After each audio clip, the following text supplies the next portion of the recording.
जो कि नाम याद करने की कोशिश करो, जो कि था जैव विविधता के आधार पर जब हम लोगों ने क्षेत्र का जो वर्गीकरण किया था, उसमें आपने एक हॉटस्पॉट रीजन देखा था, और वो था कौन सा? पश्चिमी तट, वेस्टर्न कोस्ट। उस वेस्टर्न कोस्ट पे आपने जाना था कि ये किसमें शामिल है, ये है हॉटस्पॉट रूप में सूचीबद्ध। तो आज हम लोग हॉटस्पॉट के बारे में जानेंगे। तो हम ये हॉटस्पॉट किसके क्षेत्र से है, तो मैं इसका कह सकता हूं कि यह है जैव विविधता के आधार पर हॉटस्पॉट का हम लोग देख रहे हैं। जैव विविधता क्या होता है? हॉटस्पॉट, हॉटस्पॉट देखो, हॉट स्पॉट अगर आप इसका हिंदी रूपांतरण करेंगे, हॉट मीन्स क्या होता है? गर्म। स्पॉट मीन्स क्या होता है? स्थान। तो क्या ये गर्म स्थान है ना? नहीं, नहीं। हम कह सकते हैं हॉट स्पॉट का अर्थ यहां पर जो है वह है कि जहां पर ऐसा क्षेत्र जहां पर जैव विविधता का, हम लोग किसके आधार पर देख रहे हैं? जैव विविधता के क्षेत्र देख रहे हैं ना, हॉटस्पॉट जो देख रहे हैं वो देख रहे हैं जैव विविधता के। तो जहां पर जैव विविधता क्या हो, जहां पर जैव विविधता, और जैव विविधता में आप लोग जानते हैं ना, जैव विविधता कौन कौन सी चीजें आती है? इसमें आती है प्राणी और वनस्पति, प्राणी और वनस्पति। तो जहां पर प्राणियों और वनस्पतियों की क्या हो, जैव विविधता की क्या हो, बहुलता, बहुलता, बहुत ही अधिक जैव विविधता जहां पाई जाती है, ऐसे क्षेत्रों को हॉटस्पॉट कहा जाता है। ठीक है? किसके हॉटस्पॉट? जैव विविधता के हॉटस्पॉट। क्लियर है? ठीक है ना?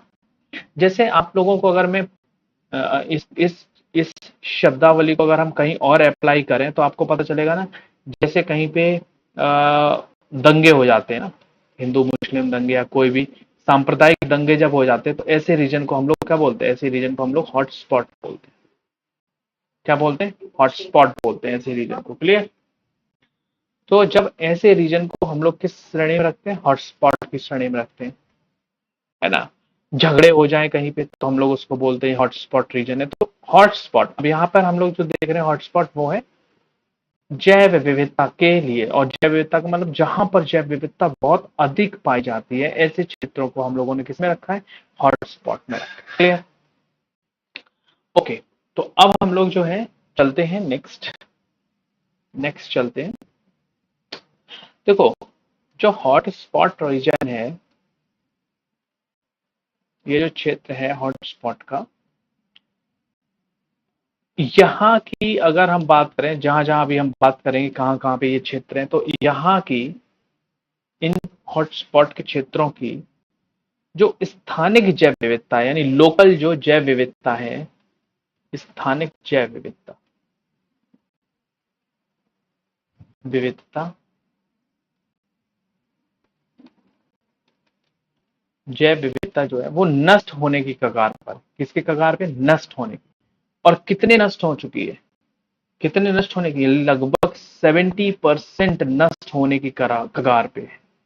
आप लोगों को फिर मैं बता दूं, ये जो जैव विविधता का यहाँ पर हॉटस्पॉट कहा गया है, यानी यहाँ पर बहुत ही जैव विविधता पाई जाती है, पाई जाती है। मैंने कहा ना, क्या पाई जाती है? यहाँ पर बहुलता पाई जाती है जैव विविधता की।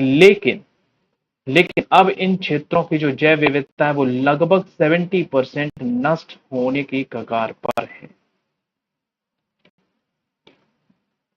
नष्ट होने की कगार पर। समझ सकते हैं? तो इसीलिए अब इनको क्या बना दिया, इनको कह दिया गया, इनको किस श्रेणी में रख दिया गया? हॉटस्पॉट की श्रेणी में रख दिया गया। ठीक है? क्योंकि यहाँ की जो जैव विविधता बहुत पाई जाती थी, अब वो लगभग 70% जो जैव विविधता है कि नष्ट होने की कगार पे, इसीलिए उन क्षेत्रों को हॉटस्पॉट के रीजन में रख दिया गया। क्लियर है? अब हम लोग देख लेते कि हॉटस्पॉट कैसे जो है हम लोग सूचीबद्ध करेंगे। जैसे हम लोगों ने एमडीसी के लिए देखे थे ना, एमडीसी के लिए क्या थी कैटेगरीज? एमडीसी के लिए थी, आप लोगों को पता होगा कि कम से कम 5,000 कैसे होने चाहिए, स्थानिक पौधे होने चाहिए। और दूसरा जो उसमें शर्त थी वो थी कि जो देश की जो जिस देश को भी अगर एमडीसी में शामिल किया जाएगा उस देश की सीमा किससे किससे स्पर्श होनी चाहिए, तो उस देश की सीमा समुद्र तट से स्पर्श होनी चाहिए। वैसे ही कुछ यहाँ पे भी शर्तें हैं इसको हॉटस्पॉट रीजन में रखने की। तो यहाँ पे शर्तें देख लेते हैं। शर्तें क्या है यहाँ पे, किसी देश को हॉटस्पॉट में शामिल किया जाएगा किसी क्षेत्र को, तो किन शर्तों पर किया जाएगा। तो दो शर्तें इसमें हम लोग देख लेते हैं, बहुत इंपॉर्टेंट है। पहला, कम से कम 1500 प्रजातियां। 1500 प्रजातियां किसकी, कम से कम 1500 प्रजाति, और ये 1500 प्रजातियां संवहनीय पौधों की, संवहनीय, अनिवार्य, मतलब नेसेसरी, इतना तो होना ही चाहिए। संवहनीय पौधों की जो है इसमें आप लोगों को, संवहनीय पौधे क्या होते हैं सबसे पहले तो इसको देख लें। संवहनीय पौधे, तो संवहनीय पौधे वे पौधे जिनकी जड़ें, जिनकी जड़ें, ऐसे पौधे जिनकी जड़ें पूरे शरीर में, पूरे शरीर में पोषण पहुंचाती हैं।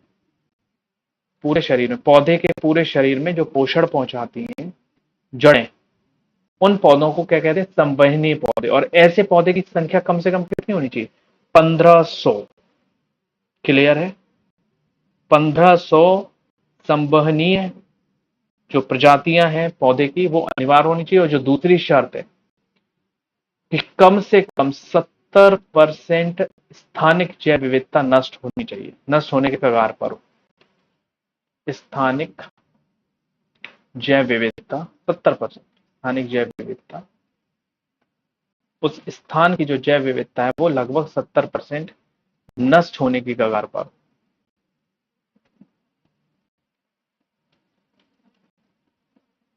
क्लियर है, समझ में आ रहा, दो शर्तें आपको समझ में आई।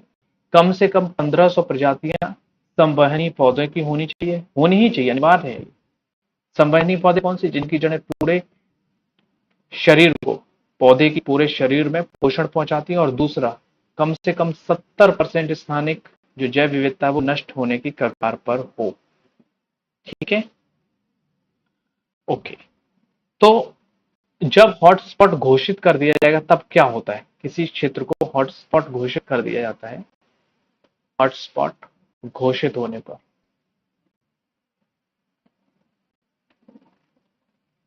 हॉटस्पॉट घोषित होने पर क्या होता है, देखते हैं। हॉटस्पॉट घोषित जब हो जाता है तब क्या होता है। तो हॉटस्पॉट घोषित होने पर सबसे पहले जब यह घोषित हो जाता है तो विशेष ध्यान दिया जाता है। कौन कौन लोग, कौन कौन एजेंसियां विशेष ध्यान देती हैं, तो मैं आपको बता दूं कि कौन कौन सी एजेंसियां हैं। तो सबसे पहले अंतर्राष्ट्रीय स्तर पर विशेष ध्यान दिया जाता है। अंतर्राष्ट्रीय एजेंसियां जो होती हैं, अंतर्राष्ट्रीय संस्थाएं कहते हैं, या अंतर्राष्ट्रीय स्तर पर कहते हैं वो ज्यादा ठीक है। अंतर्राष्ट्रीय स्तर पर, अंतर्राष्ट्रीय स्तर पर इसकी जो है निगरानी की जाती है, विशेष ध्यान दिया जाता है। दूसरा, राष्ट्रीय स्तर पर दिया जाता है, राष्ट्रीय स्तर पर भी तो दिया जाएगा। और तीसरा जो ध्यान दिया जाता है वो दिया जाता है राज्यीय स्तर पर, यानी स्टेट की तरफ से, राज्य स्तर पर। ठीक है, इन तीनों के द्वारा जो है विशेष ध्यान दिया जाता है जो क्षेत्र हॉटस्पॉट घोषित हो जाते हैं उन पर। ठीक है, अब मैं बता दूं कि लगभग पूरी दुनिया में 35 हॉटस्पॉट चिन्हित है। कितने, 35, 35 हॉटस्पॉट घोषित है, चिन्हित।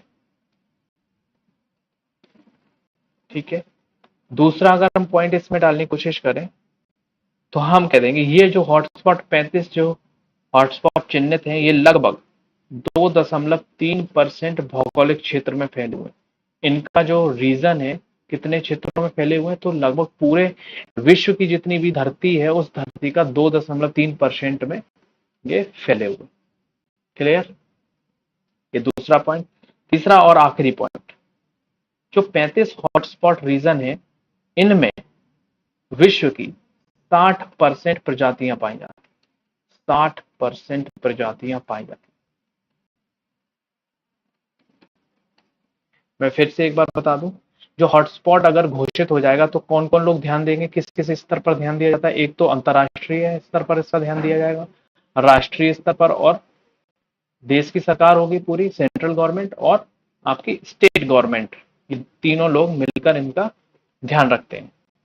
अब तक जो है दुनिया में लगभग 35 हॉटस्पॉट चिन्हित किए गए, 35 क्षेत्र जो है हॉटस्पॉट के रूप में जिनको चिन्हित किया गया, और इन हॉटस्पॉट में ये जो 35 क्षेत्र हैं ये लगभग पूरे विश्व की 2.3% भौगोलिक जमीन पर फैले हुए हैं, और साथ ही साथ इनमें 60% प्रजातियां भी पाई जाती हैं। ठीक है, ओके, समझ में आया इतना? हॉटस्पॉट समझ में आया? कमेंट करें फटाफट, और अगर कुछ पूछना हो इधर तो पूछ सकते हैं।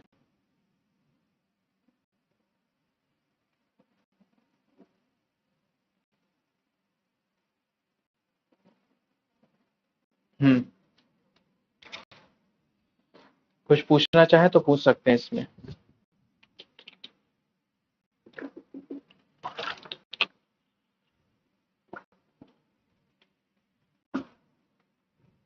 चलो आगे चलते हैं।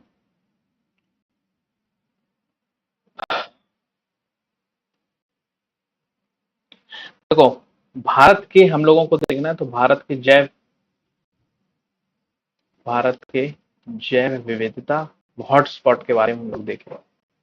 भारत के जो जैव विविधता हॉटस्पॉट केंद्र हैं वो कौन कौन से हैं?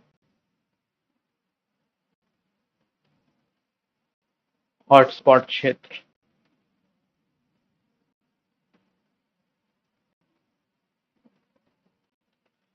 कौन कौन से हैं ऐसे भारत के?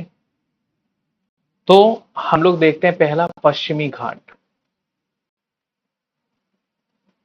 पश्चिमी घाट, भारत का जो पश्चिमी घाट है वो, मैंने ये पहले ही बता रखा है जब हम लोग एमडीसी पढ़ रहे थे, मेगा डाइवर्सिटी सेंटर। तो उस मेगा डाइवर्सिटी सेंटर में आपने देखा होगा कि मैंने पॉइंट कराया था कि जो पश्चिमी घाट है भारत का, वह जैव विविधता की दृष्टि, सॉरी मेगा डाइवर्सिटी नहीं, जब हम लोग पढ़ रहे थे भौगोलिक वर्गीकरण, जो भारत में जैव विविधता के जो क्षेत्र हैं उसमें हम लोग जब पढ़ रहे थे तब हम लोगों ने देखा कि जो पश्चिमी घाट है उस पश्चिमी घाट को हॉटस्पॉट में शामिल किया गया है। अब आप लोग समझ सकते हैं हॉटस्पॉट में यदि शामिल किया गया तो इसका मतलब जो है यहाँ की जो है, आपने देखा कि यहाँ पर लगभग 1500 प्रजातियां कैसी होंगी, संवहनी पौधों की प्रजातियां होंगी। दूसरा, यहाँ की 70% जैव विविधता जो है वो नष्ट होने की कगार पर होगी, तभी इसको किस में रखा गया, हॉटस्पॉट क्षेत्र में। तो पश्चिमी घाट है तो यहाँ पे हॉटस्पॉट सबसे ज्यादा क्यों है, तो सबसे पहले मतलब जैव विविधता जो है सबसे ज्यादा क्यों है तो वो देख लेते हैं। तो यहाँ पर सबसे ज्यादा जैव विविधता होने का जो कारण है वो है सबसे ज्यादा वर्षा। यहाँ पे वर्षा अधिक होती है, जब वर्षा अधिक होगी तो सीधी सी चीज, और दूसरी चीज आप लोगों को पता है कि ना, मानसून जो आते हैं सबसे पहले यहीं आते हैं ना, मानसून सबसे पहले यहीं पर आते हैं, तो वर्षा सबसे ज्यादा होती है यहाँ पे। जब वर्षा ज्यादा होगी यहाँ पे तो सीधी सी चीज है, यहाँ पे वन कौन से मिलेंगे, यहाँ पे पर्णपाती वन मिलेंगे, पर्णपाती वन यहाँ पे मिलते हैं। और सबसे ज्यादा जैव विविधता यहीं पाई जाती है, सर्वाधिक जैव विविधता, सर्वाधिक जैव विविधता भारत में इसी क्षेत्र में पाई जाती है, जिसमें लगभग 77% कुल जैव विविधता का 77% उभयचर जो है, उभयचर समझते हैं ना, जो पानी में और जमीन पर दोनों में रहते हैं, उभयचर जो है वो स्थानिक है, यही के लोकल है। और दूसरा 62% सरीसृप, सरीसृप भी समझते हैं जो रेंगने वाले जीव होते हैं, 62% सरीसृप भी क्या है, स्थानिक है, ये कहीं और नहीं पाए जाते, सिर्फ और सिर्फ यहीं पाए जाते। उभयचर 77% उभयचर और 62% सरीसृप यहीं पे पाए जाते हैं। दूसरा, अगर मैं बात करूं 2500 से अधिक, कितने, 2500 प्लस यहाँ पर विभिन्न जीन्स वाले, अलग अलग जीन्स वाले जीन्स समझते हैं ना, विभिन्न जीन्स वाले जो है 6,000 संवहनी पौधे यहाँ मिलते हैं। तभी तो किया गया 6,000 संवहनी पौधे। जबकि क्राइटेरिया क्या है, क्राइटेरिया जो है वो है 1500 पर हमारे इस क्षेत्र में मिलते हैं 6,000 संवहनी पौधे, वो भी 2,500 प्लस अलग अलग जीन्स के पौधे। ठीक है। और जो आगे अगर हम एक प्रजाति की बात करें, स्थानीय प्रजाति, तो आप समझेंगे काली मिर्च जो है, काली मिर्च वो यहाँ की स्थानीय प्रजाति है। ठीक है। तो अब इस पे खतरा क्या है, तो हम कह सकते हैं कि लगभग जो है यह लगभग 2 लाख स्क्वायर किलोमीटर, 2 लाख वर्ग किलोमीटर में वनस्पतियां फैली थी। इस क्षेत्र में 2 लाख स्क्वायर किलोमीटर में वनस्पतियां फैली थी, जो अब घटकर मात्र 45,000 किलोमीटर में 45,000 किलोमीटर स्क्वायर में रह गई। ये 2 लाख स्क्वायर किलोमीटर में वनस्पतियां फैली थी, जो अब घटकर कितने रह गई, 45,000 किलोमीटर स्क्वायर क्षेत्र में रह गई।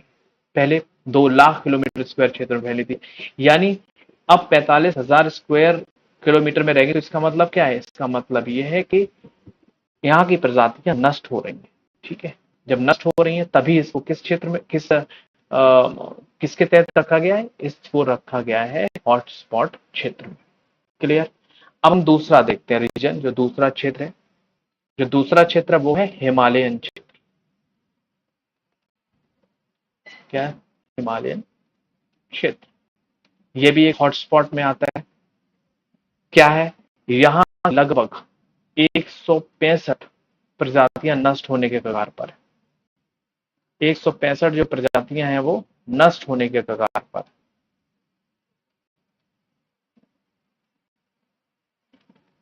165 जो प्रजातियां हैं वो नष्ट होने के कगार पर, समझे। जिसमें अगर आप देखें तो एक सींग वाला गेंडा, एक सींग वाला गेंडा, और अगर हम देखेंगे दूसरा देखेंगे ड्रैगन फ्लाई, ड्रैगन फ्लाई। और यदि हम देखें तो आपको मिलेगा इसमें हिमालयन बटेर, हिमालयन बटेर, हिम तेंदुआ, हिमालयन गिद्ध। तो ये जो है नष्ट होने के कगार पे 165 प्रजातियां। इस हिमालयन क्षेत्र में कौन कौन से रीजन शामिल है, तो आपको पता चलेगा नेपाल भी इसी में शामिल है, भूटान भी इसी में शामिल है, ये दोनों भी। और भारत का जो जो भारत का नॉर्थ ईस्ट है, नॉर्थ ईस्ट राज्य, वो भी इसमें शामिल है। ये तीन को मिलाकर एक पूरा क्षेत्र बना दिया गया जिसका नाम रखा गया हिमालयन क्षेत्र। और इस हिमालयन क्षेत्र में लगभग 165 प्रजातियां जो हैं वो नष्ट होने के कगार पर हैं। क्लियर। इसमें एक सींग वाला गेंडा है, एक ड्रैगन फ्लाई है, हिमालयन बटेर है, हिम तेंदुआ है, तो कुछ ऐसी हिमालयन गिद्ध है, तो कुछ ऐसी प्रजातियां जो नष्ट होने के कगार पर। तीसरा रीजन देखते हैं, तीसरा क्षेत्र जो है हॉटस्पॉट का, वो देखते हैं, वो हम देखते हैं इंडो बर्मा क्षेत्र, इंडो बर्मा क्षेत्र। ठीक है। इंडो बर्मा क्षेत्र। तो ये इंडो बर्मा क्षेत्र क्या है, तो आप देखेंगे इंडो मतलब इंडिया, और वर्मा जो है म्यांमार, म्यांमार का नाम है बर्मा, पुराना नाम, प्राचीन नाम जो वर्मा है। इंडिया और वर्मा का क्षेत्र, ठीक है, इन दोनों का क्षेत्र है। इस क्षेत्र में कौन कौन से चीजें, इन क्षेत्र में कौन कौन से स्टेट या कौन कौन से रीजन आते हैं, तो आपको पता चलेगा इसमें नॉर्थ ईस्ट इंडिया का, ठीक है, म्यांमार, आप देखेंगे नॉर्थ ईस्ट से ही म्यांमार लगा हुआ होगा वर्ल्ड मैप पे जब आप देखेंगे। और इसी में चीन का यूनान प्रांत भी आता है, यूनान प्रांत आता है चीन का, चाइना का प्रांत शामिल है इसमें, लाओस इसमें शामिल है, लाओस, इसमें वियतनाम शामिल है, वियतनाम शामिल है, इसमें कंबोडिया शामिल है, और थाईलैंड, कंबोडिया और थाईलैंड। तो इस क्षेत्र में आप देख रहे हैं कितने काफी क्षेत्र शामिल है इस हॉटस्पॉट रीजन में। इंडो बर्मा क्षेत्र में, जिसमें नॉर्थ ईस्ट इंडिया का, उत्तर पूर्वी भारत और म्यांमार, यूनान प्रांत चाइना का, चीन का है ये, लाओस एक अलग देश ही है, वियतनाम देश है, कंबोडिया और थाईलैंड ये अलग अलग देश है। तो ये इतने जो है क्षेत्र शामिल है इस रीजन में। और इसमें जो संवहनीय पौधे जो हैं, लगभग इन संवहनीय पौधे की कम से कम 13,500 प्रजातियां पाई जाती। 13,500 प्रजातियां जो है वो संवहनीय पौधों की पाई जाती हैं, जिसमें से 50% क्या है, स्थानिक है। 50% स्थानिक है, लोकल है। क्लियर।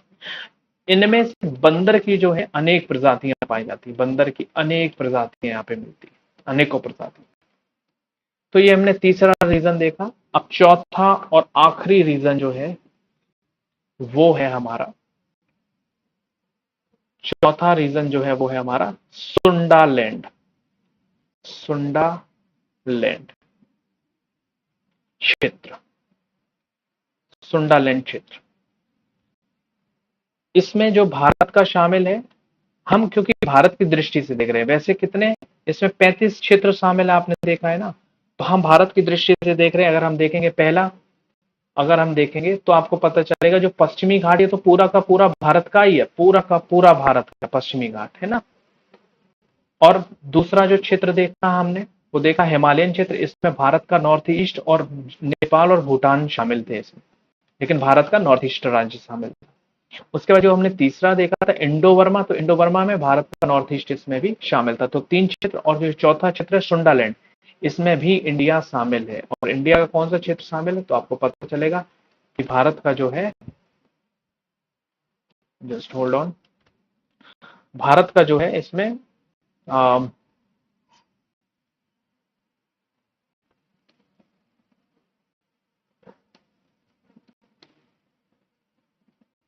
क्या हो रही है, हाँ, इरेज नहीं हो रहा है।